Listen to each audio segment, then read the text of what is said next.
may not be such a bad idea. That is, if you've got 40 or so big guys to back you up. I'm Pat Summerall, and I hope you'll join me the next time we take a look at great teams, great years, and great games.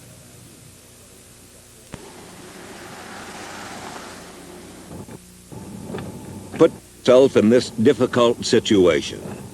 You're a professional football player. Your team is on the road.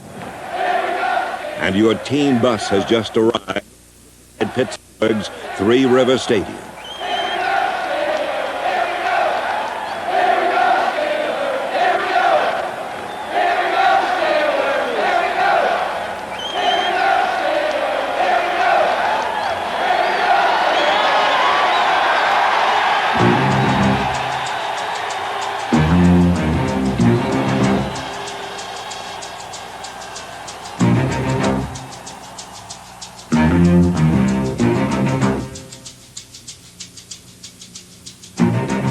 There are 27 teams in pro football. And then there are the Pittsburgh Steelers.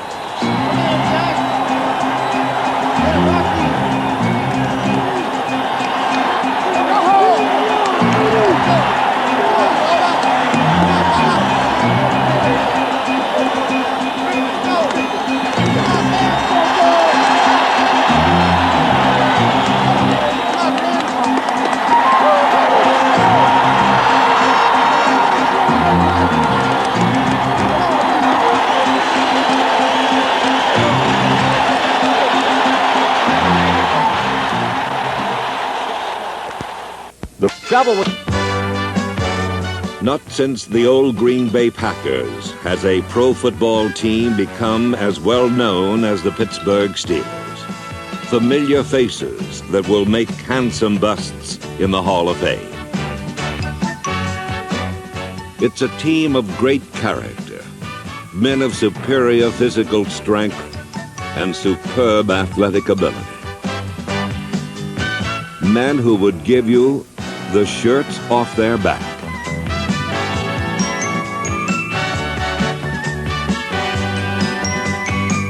But the architect of this NFL power remains a mystery. Chuck Noll, a pro football fundamentalist.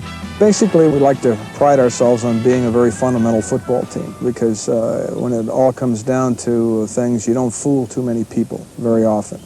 You have to win by blocking well and tackling well, out-hitting your opponents. And it takes special kinds of people to do that. And those special kinds of people are the ones we're looking for. And I think we have those kinds of people. Special kinds of people, each one homegrown. No member of Chuck Noll's team has ever played for another NFL club. And each of Noll's players has the qualities Pittsburgh fans admire. The guts to go over the middle. The moxie to make a statement, then back it up.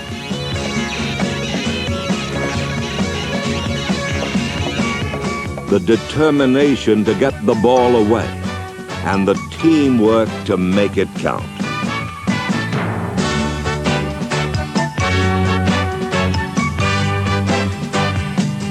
There's a closeness on this club not found on most other professional teams. A genuine camaraderie that can't be installed or coached. It's a closeness that involves Pittsburgh's fans as well. Pittsburgh fans are very warm people, and they adopt you, they make you one of their own. Pittsburgh is a close community, it's tight. They do get involved with this football team. And as I say, they adopted this football team, and we belong to them. That's my Pittsburgh Steelers right there. They're really tremendous fans, and they will not be outdone by any other National Football League city. Like their loyal admirers, the Steeler defense will not be outdone.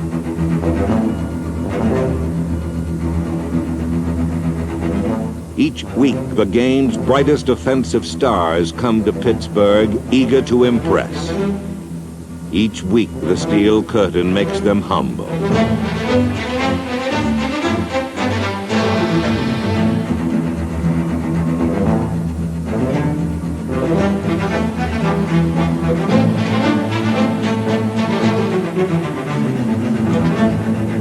The names are well known: Greenwood, White, Banassac, and Beasley. Dunn, Furness, and a 10-time All-Pro named Joe Green. Ham and Cole, Taves and Winston, Valentine and Mr. Lambert. Blunt, Thomas, and Johnson.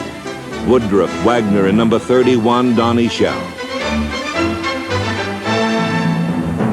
3 words describe this defense. The first is intense.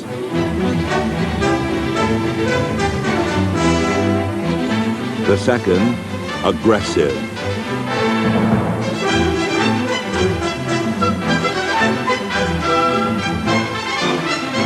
The third, opportunistic. Sustaining a drive against Pittsburgh is like trying to breaststroke through a vat of molten steel. Painfully impossible.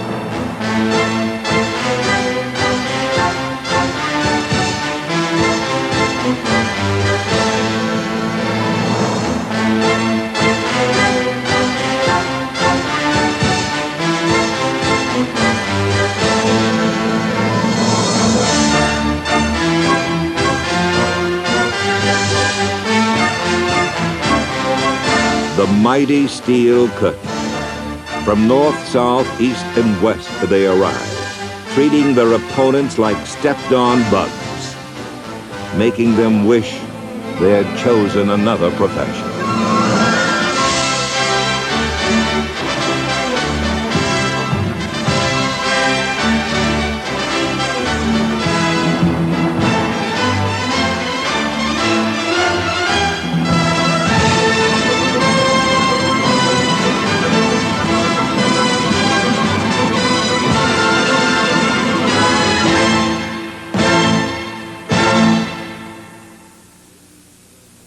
Steelers are a sterling silver testament to building through the college draft.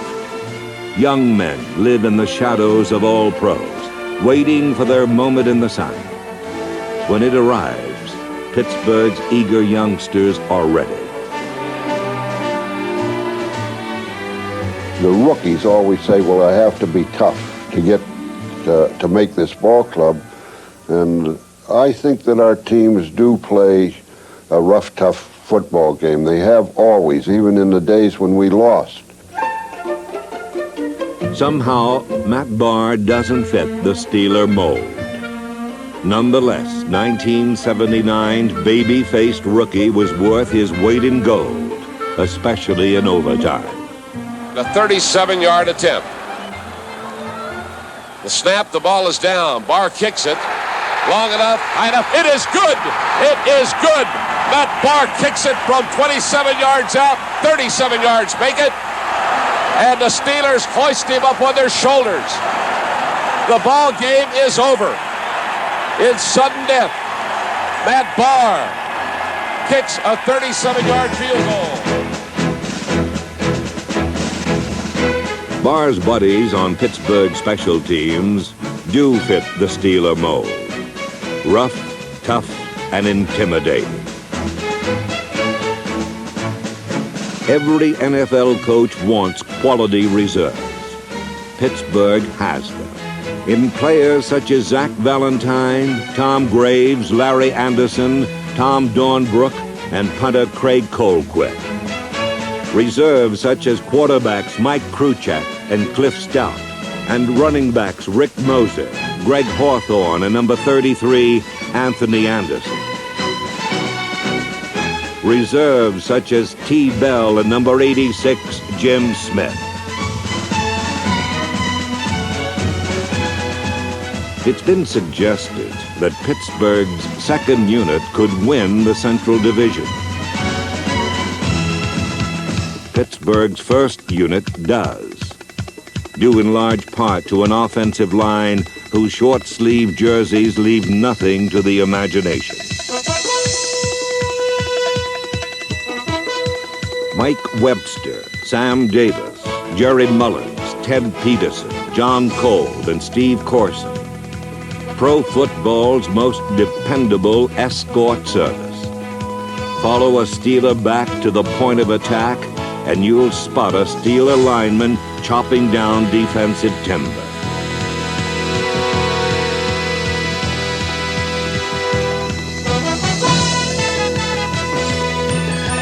Sidney Thornton followed his blocks to a co-starting role, and though he ran the 75-yard dash in less than world-class time, he and Rocky Blyer together combined for 1,019 yards rushing.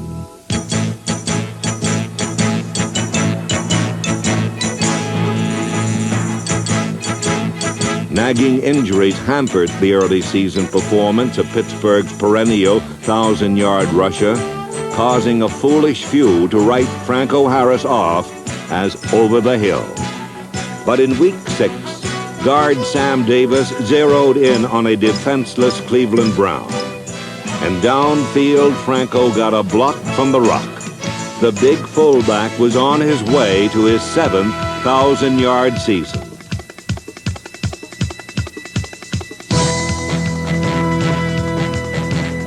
Before Franco Harris, the Pittsburgh Steelers never once made the playoffs. With him, they've never missed. Franco Harris, the 4th leading rusher of all time. Franco Harris is vital to Pittsburgh's attack, but quarterback Terry Bradshaw has seen to it that Franco is no longer a force of one. Everybody knows we run Franco, and everybody's trying to stop Franco. And so we just said, fine, you stop Franco, we'll throw the football. When it comes to throwing a football, whether standing still or on the run, nobody does it better than Terry Bradshaw. His targets include tight ends Benny Cunningham and Randy Grossman, wide receivers T. Bell and Jim Smith. But his favorite 2 receivers are a Barnum and Bailey act in cleats, Lynn Swann and John Stallworth. Swann is the high-flying acrobat of daring and grace.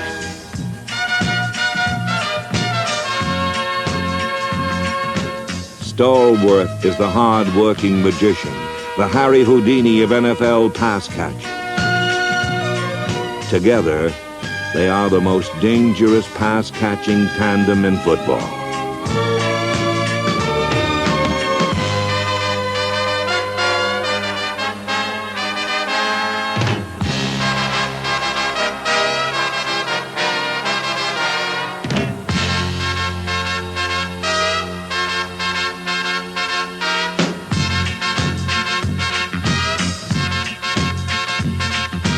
In 1979, John Stallworth was Pittsburgh's most valuable player, the leading man in a 45-man cast that played to a record 8th straight playoff appearance. They weren't always perfect, but when those lead-pipe arms finally put the ball in play, Pittsburgh outscored every team in football, running away with their 7th Central Division title in 8 years. They entered the '79 season as Super Bowl champions. Now, it was time to defend that title. Coming up, the NFL playoffs. And on a 4th Super Bowl appearance, the city saluted its heroes by day and sang their gospel by night. Charge! We're going with the Super Bowl team. Oh, it's the greatest thing ever. It's done so much for Pittsburgh, for the sports fans, nationwide notoriety. It's great. See, we're greater than just mill workers. There's more than that to Pittsburgh, right? Yeah. Right. Offense, offense. Take that football all the way up the field. Here go the Pittsburgh Steelers into the National Football League playoffs, going up against the Miami Dolphins. The Steelers out to win their 4th Super Bowl victory. The Steelers coming into the NFL playoffs looking for big number 4. The Steelers are so great, and they play the best of all to take our Pittsburgh to the Super Bowl.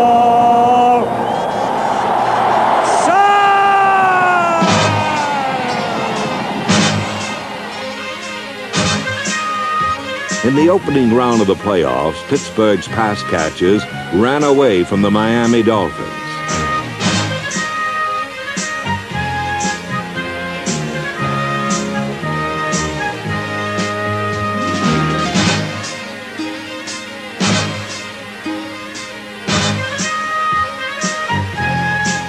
The Steelers scored touchdowns on their first 3 possessions to advance to the AFC Championship game. There, they would face the Houston Oilers, a team that had shown a lot of heart in an upset win over San Diego. From watching yesterday, they ain't banged up at all, you know. Fine team, great attitude. They're made of outstanding stuff. Well, you know, we still got a lot of respect for them, but, you know, we'd much rather have them in Pittsburgh. We were down there about 3 weeks ago on Monday night, and you know, it wasn't one of our better nights, but, you know, we got them right where we want them this time, I think. They're a good football team. They have the capabilities to overcome bad things that happen to them, and we're going to have to be ready to play a very tough, physical, mistake-free football game here if we want to win it. As Bradshaw calls the signals and drops back for the Pittsburgh Steelers. They can't get to him. He fires the pass, intercepted at the 25, back over the 30, the 35, the 40. Here they come. It's Vernon Perry with the ball at 50, the 40, the 30. He's down to the Pittsburgh 20, the 15, the 10. He's going all the way for a Houston touchdown. Vernon Perry, who was a key man in the victory over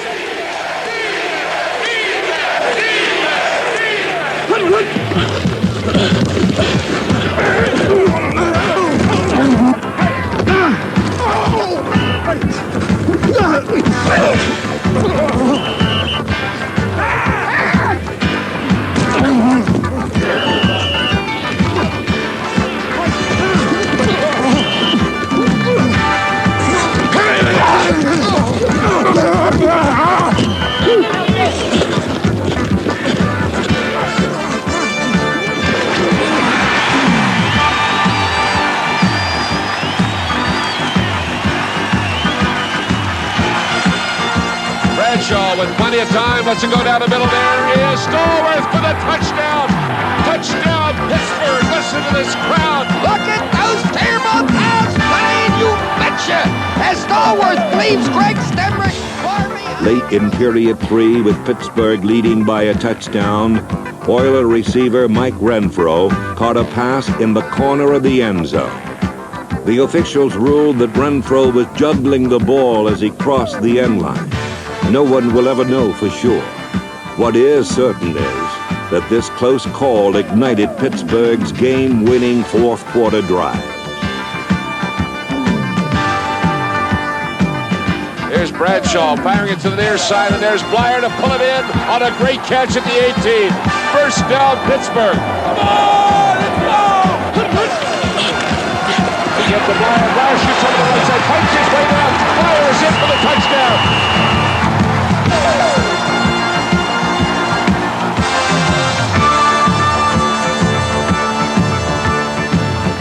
For the 4th time in 6 years, the Pittsburgh Steelers were going to the Super Bowl.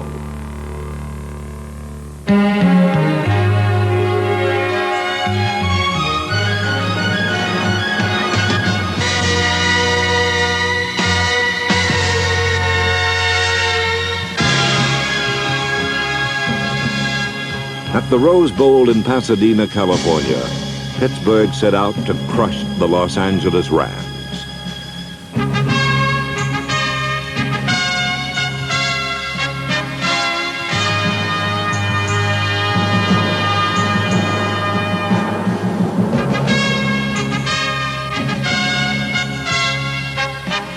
The heavily favored Steelers managed only a single touchdown through a difficult and perplexing first half.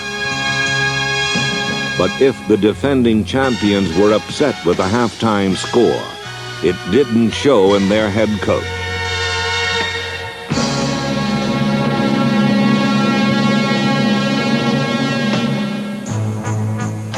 For Chuck Noll had yet to fire his big guns.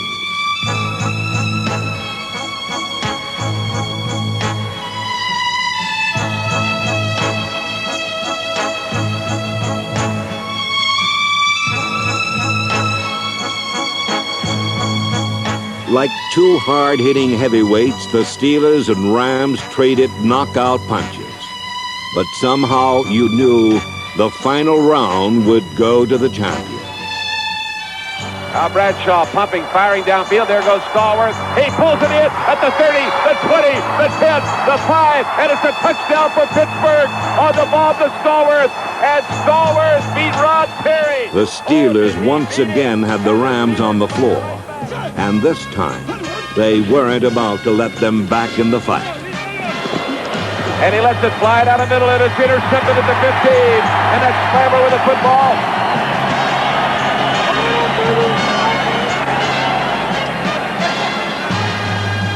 And Bradshaw lets it fly down the middle, and there goes Stallworth again. And he has it. Does he hold it? He does.